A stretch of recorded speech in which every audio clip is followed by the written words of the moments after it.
Hello friends, how you doing this morning? If you've watched this channel for any length of time, you know I used to do a lot of these morning walks with my dog Jordan, and I haven't done them recently, and that's because about 5 or 6 weeks ago we lost Jordan, and these have been just frankly too hard for me to do, but I'm going to try to do it today, walking with my other dog. So I wanted to really talk about a question I got from a subscriber. It was basically, how important is private money to the buy and hold strategy? So I wanted to talk about this in really a couple of different aspects.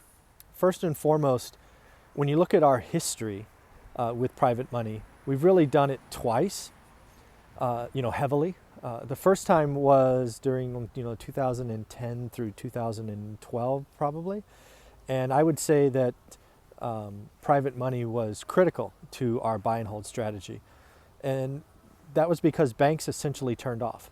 Right, we couldn't get bank financing because we had more than 4 rentals, or we had more than 10 rentals, or whatever that happened to be, and banks just didn't want to lend to us. So it was critical for us, and we paid for it. Right, we paid 10% interest, but remember, we were buying stuff at land value, and we were protected, and all of that.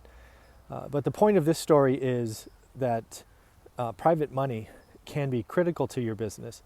But in today's environment, where if you have less than 10 properties and you can get bank financing in the 4s or 5s, go that route.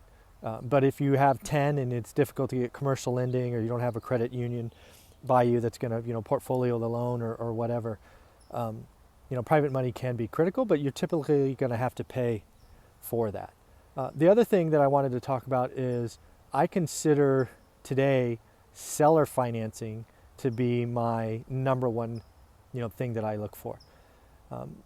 I actually consider seller financing just another form of private money, because again, it's just the owner of the building or owner of the house selling it to me. So I consider that to be owner financing, or private money, but it's actually the most flexible, cheapest, and you really can get after it. We've paid as low as 0% interest. We've done as little as 5% down. We've done loans as short as 5 years, as long as 30.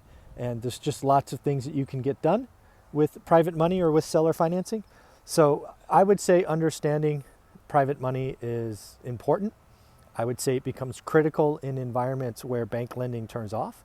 But in today's environment, where interest rates are low, lending is generally easier than it's been in the last 10 years or so. I consider seller financing, which is just another form of private money, to be critical. So hopefully that makes sense. Take care.